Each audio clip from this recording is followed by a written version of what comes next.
Hello, everybody. Welcome. Happy Thursday. David here. I wanted to jump on and share what I think is going to be a really important new perspective for some of you to consider. Do you have a pattern in your life where you feel worse the more you try to feel better? Have you tried everything to change and it feels like nothing is working? Do you begin to improve your life and then suddenly start to backslide? Right, a lot of us experience that. And do you feel like you struggle with a pattern of self sabotage, even often finding it difficult to help yourself when you know you need to? Well, even when we say we want to change and we try to change our lives, we still might have many reasons not to heal and change. This is one of those sneaky hidden things, and a lot of people don't consider it. The reason is because our challenges might actually benefit us in some way, or at least subconsciously, we believe deep down that they do. Now, I know that might sound a little bizarre, but stick with me here. So, limiting beliefs and our subconscious mind might be blocking us from our ability to change our life. And one reason this happens is because at some level, we actually believe we actually have an inner conflict about healing. Now, this type of inner conflict occurs when we consciously want to change, but the subconscious doesn't want us to change because it believes the change is not good for us. And again, this is not something we're normally consciously aware of. So, simply put, this is a resistance to our goal, which ultimately sabotages our efforts. So even when you're consciously trying to transform your situation, your life, your subconscious mind might be holding what it thinks are very good reasons not to overcome the challenge in the form of strong limiting beliefs. A hidden part of you might actually see the challenge or illness, for example, as a benefit, which is better in some way than actually overcoming it, becoming well. Now, I want to share some useful tips that you can begin to implement. And this is really a process of self discovery. Now, as you discover your hidden blocks, it's important to remember, like I always say, not to judge yourself for them. Because you see, generally, we don't choose our subconscious beliefs. They're created when we're very young and impressionable. And of course, the problem arises when we carry these beliefs into our adult lives. Now, many of the limiting beliefs that are blocking you won't make a lot of sense, at least at first. They might even be shocking, limitations you never even really thought of. Now, taking a look at these is going to give you the opportunity to work on things you didn't realize were holding you back. So you can start to take new directions and get real results that maybe you've never gotten before. And overall, the idea here is to begin to slowly release all subconscious reasons that your body, mind, and spirit have to not heal or change. It might be a lot of reasons, and that's okay. And so the way we get through these is going through them one by one. Now, you might remember I talked in an earlier training in the group about the importance of being authentic. Now, illness or emotional challenges often arise after we've been living in a way that's not true to who we are. Right? This might include being in a relationship we know is not healthy, dimming our light, as we say, or softening our personality for others, or maybe doing a job we feel is unethical or not in line with our true selves. Now, early childhood experiences are the first way we get ideas or beliefs about life and ourselves. It's important to remember that beliefs are not facts. Beliefs are based solely on our generalizations from the past, our experiences, other people's messages about us, right? Like our primary caregivers, parents, peers, educators, and so forth. And overall, the meaning that we make from those experiences. Again, as children, we don't consciously decide what we believe. And of course, what that means is that a lot of these subconscious limiting beliefs are kind of running amok in our lives. And the reality is, until you overcome your limiting beliefs, a lot of times it can just feel like you're endlessly treading in deep water, just repeating the same patterns over and over again. So let's start to take a look at how this works. A good example is, say you're 4 years old, and I've used this example before. Maybe you draw something at school you're really proud of. You get home from school and you show your mom, who's busy with her own stuff, trying to take care of the baby. She might smile and just quickly tell you, "Okay, that's great, honey. Just go put it away. Get ready for dinner." And this can play out in a few different scenarios. Maybe your dad's out of town for work. Your mom is preoccupied with all her responsibilities. Of course, as an adult, we can understand, like, okay, there's other stuff going on, right? It's not about me. But as a young child, you might feel rejected. You might perceive that you're a terrible artist rather than understanding that, your mom is simply just busy. So then what happens is, as a child, you start looking for evidence of this as you grow up. Your subconscious mind takes in this new rule that you've made. I'm terrible at art, right? Because as a kid, well, if you were good, well, of course, mom would be impressed. She'd take the time to look at it and praise you. So then you start going through life with that perspective, directing your behavior according to that limiting belief. Now, this experience might translate to you being closed off to your creativity, uh, feeling ashamed to express yourself. So, in reality, healing is at least in part about unlearning or unbelieving anything that doesn't help you feel good. Right? Your younger self saw things in one way, but now you're older. Now, of course, unless you'd allow a 4-year-old to run your life, it's probably a good idea to learn how to upgrade your mental software. Now, bear in mind, the subconscious mind isn't critical or judgmental. It doesn't analyze or use reason. It basically just gathers data and then it acts according to the conditioning, the programming, the instructions, and the messages it receives. Now, thousands of these interpretations of experiences from our childhood become limiting beliefs that then become the rules for our lives. Our subconscious mind uses these rules to direct our behavior. And in this way, these beliefs become self reinforcing. So, I want to share with you an example of limiting beliefs from my own life. When I was young, I didn't perceive that my father showed much interest in me. He was very tied up in his work. When he got home from work, we really didn't spend much quality time together. Now, my young mind interpreted this to mean that I wasn't really worthy or valuable. And that led me to becoming very self-conscious and having low self-esteem. And I suffered with this for a lot of years. Now, as a result, especially in my young life, really out of a fear of being criticized or not being accepted, I became pretty introverted and really just isolated myself. I didn't speak up for myself because I felt safer and less vulnerable when I, kind of retreated into myself. So the subconscious mind, as you can see, can have programming that makes us believe that a challenge is actually better for us than being free from it. So what we like to do in the process that I use is kind of work to determine what's behind the beliefs. And guys, as you work on discovering these blocks, what I recommend you do is keep a journal. Think of yourself as sort of like a limiting beliefs detective. All right, what you can do is jot down any ideas, memories, any experiences as you think of them, and it'll start the flow of ideas and also help you kind of create a list to work from as you continue your transformation and your healing journey. So, what we found is that these limiting beliefs that block our healing are typically built around some main concepts. Number one, safety. For example, the belief it's unsafe to heal. So, in this example, if part of us doesn't feel safe to heal at a core level, it can really be a huge block. We see this a lot in our work, Stephanie and I, especially with people who've suffered, physical and emotional abuse. It might seem kind of weird, sort of illogical, because typically these challenges, emotional challenge or an illness, makes us feel very unsafe. But there are definitely ways that we perceive that it does keep us safe too. And a lot of times these type of issues often keep us stuck in our comfort zone. And as we like to say, transformation doesn't happen in your comfort zone. So another belief is around willingness. For example, I'm unwilling to heal. And again, these aren't things that we would consciously consider, but they are actually going on in the subconscious. So in terms of willingness, this is the idea that we aren't willing to do what it takes to heal, energy wise, financially, or otherwise. This limiting belief has to do primarily with the work involved in healing. Now, it's not a belief based on laziness, but a lot of times we find it just comes from feeling drained after being stuck for so long. Another important one to consider is around deserving, right? The belief that I don't deserve to heal. This limitation is really just all about believing that we don't deserve to heal or to be happy and that we're not worthy of it. This is a big one. And it's really just often centered around our feeling not good enough. Another big one is readiness. I'm not ready. I'm not ready to heal. And not feeling ready to heal can play a part when we feel like things would, maybe change too fast, or there's more we need to do before we're ready to get back to life. Another one is our ability. I'm unable to heal.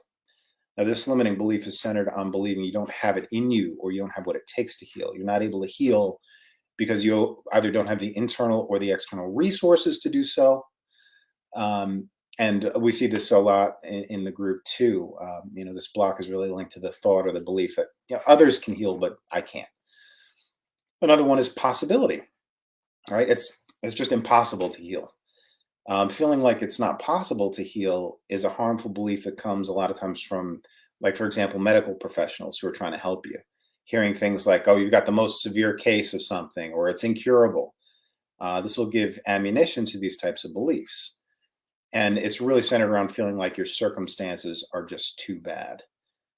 This has some pretty significant consequences, especially physiologically, because it's widely understood that our beliefs affect our physiology as well, and that's really something important to consider.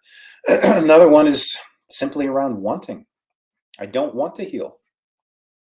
And again, when we talk about this topic, it's what we refer to in the work I do as secondary gains. It's really a result of subconsciously feeling like there's an upside to our challenges. Again, strange as it may seem, everything we perceive as negative about ourselves also has some perceived benefit. Otherwise, why would we continue that way, right? Now, sometimes, even if only at a subconscious level, the benefit we gain from the challenge prevents us from wanting to overcome the challenge. So, what we want to do is narrow things down to the root cause. So, let's say, for example, you have an overarching limiting belief that it's unsafe to heal. There might be several reasons why your body feels it's unsafe to heal. You might, resonate with some of these examples. Things like, well, someone I know will be negatively affected by it, right? You might be in a toxic relationship with someone that you have kids with, right? Worrying about how the kids will be affected might prevent you from actually making a change. Maybe you're unappreciated and underpaid at work. I'll have to find a new job, right? And you might have perceptions or beliefs about your ability to do that or how difficult it'll be. Um, Another one that's kind of hidden is I won't get as much support from mom and dad, from my friends, right? So these are all common beliefs. But if you look at it, couldn't some of these be considered benefits or upsides, right? Again, reasons to not change. So I want to share with you a list of some beliefs that block healing. I'll only be loved if I'm sick. And again, bear in mind, these aren't things that we would consciously think are logical, but they do exist in the subconscious. I'll only be loved if I'm perfect. I'm unlovable. I'm not deserving of love. I don't matter. I'm worthless. Another big one that comes up is a belief that, what, I always make the wrong decision. Or when things start to go well, something bad always happens. If I do what I want, other people will be unhappy. Um, I need this challenge or illness to have my needs met. Another big one that keeps us stuck is I deserve to be unhappy because of something bad I did in the past, right? Do you ever feel like being sick or unhappy is a punishment for doing something bad? Um, Another big one, especially if you've got people in your life who you sort of commiserate with, you feel supported by other people who are just as unhappy. Well, if I heal, I'll end up alone, right? Or people only stick around because I'm unhappy or because I'm sick. If I do something good for myself, someone else will be upset. Right? We see that a lot too in relationships. Or if I heal, I'm going to want to leave my relationship. I can only heal if A, B, C, X, Y, Z all lines up. If I get well and still can't find a partner, I'll have no excuse. Or there's no point in healing. In other words, I have no purpose worth healing for. Right? So you're starting to see that really nothing's off limits as far as limiting beliefs go. And this is going to be really helpful during this process. So what I find a lot is that one of the biggest tools to making changes is to learn how to ask good questions. So there are really some key questions to begin to identify harmful beliefs. So what I recommend is that, again, as you're kind of journaling on this, just sort of see what comes up for you when you ask yourself the following questions. These are designed to trigger ideas for limiting beliefs, start to bring the stuff to the surface. So if something pops in your mind, go with it. It probably means something. Even if something comes up that seems ridiculous, go with it too. What this is your subconscious mind trying to push clues towards you. If a memory or belief pops up, just jot it down. So, a good question to start with, and again, this might be a little unusual. Why could part of me believe that I need this illness, injury, situation, challenge. If I give this up, who won't be punished anymore who I think should be? Or who would it hurt if I actually got over this issue? Another good question to ask is, do I feel more powerful in some ways with this problem? Does letting go of this mean I'm forgetting something or forgiving someone? What would I lose without this story? What is the downside? Or what do I think I have to do to make the situation go away? Is there a downside to that? And again, we can start to see how sometimes, in retrospect, even sometimes good choices have bad consequences, and things we perceive as bad choices can very often have good consequences as well. This is another really powerful question. If my brain had some crazy idea of why I shouldn't heal, what would it be? And again, call it a crazy idea. This will sort of open up possibilities, open up your perception to kind of consider things that you might not have considered otherwise. And you might be surprised what answers come to you. So hopefully now you have a head full of possible limiting beliefs swirling around. And again, the subconscious mind usually has lots of great ideas, or what it thinks are great ideas, on why we shouldn't overcome our challenges. So let's talk for a minute as we close up about what to do with some of these limiting beliefs. And again, like most energetic imbalances, limiting beliefs can create big blocks. But what we find in the work that we do with our clients is that they really aren't all that difficult to release. They're just sort of a few prerequisites. So these are just a few parts to help you be successful with this. Number one, acknowledgement. Are you starting to see a pattern here? What we need to do is acknowledge that we have these limiting beliefs and that it's just not working for us anymore. Right? Again, sometimes this requires some brutal self-honesty. Sometimes we need to acknowledge the origin of this belief, whether it's a specific event in our lives, something someone said to us, or another source. Another big piece of this is trust. Right? A big obstacle here is not recognizing that we are powerful, divine beings. We are actually in charge of co-creating our reality. It's important that you begin to consider that, even if you don't see a lot of evidence to that just yet in your life. And while going through this process, we can get pretty clear on what it is that we don't want. The subconscious mind can't have a void, right? Every area of our life is shaped by our beliefs about it. And it's not enough to know what we don't want. We have to create a new or empowering belief to replace the disempowering belief in our subconscious mind so we can use that instead. We want to offer it another more fulfilling option, right? Because again, it's not just about moving away from what we don't want. We want to have a compelling vision to move us forward. So, as I wrap this up, hopefully this was insightful. Again, this is what we call in the work that I do secondary gains, these often hidden reasons or benefits to not changing. And we see it all the time. Again, another good example is, maybe you find yourself in an unhealthy relationship. You know it's toxic, you know it's abusive, you know you want to get out, but unbeknownst to your conscious mind, subconsciously, you might have a fear that's even greater of being alone. So you stay. So if you commit to doing this exercise, journal, and start to stir things up, some things should come to the surface to help you identify opportunities. Now, hopefully, this was helpful in terms of giving you the what and the why. Luckily, when you start to uncover this stuff, it turns out that it isn't difficult at all when you have the right information and tools to actually change the subconscious programming. You can learn to satisfy the itch that you've been trying to scratch the wrong way by aligning it with the benefits of actually changing. So, in a way, you can actually have your cake and eat it too. If you're curious about how we do this, literally in minutes, even if you've been suffering for years, go ahead and type in the comments the word gains. Myself or Stephanie or one of our team members will reach out. We'll share some more free resources to show you a little bit more about how this works.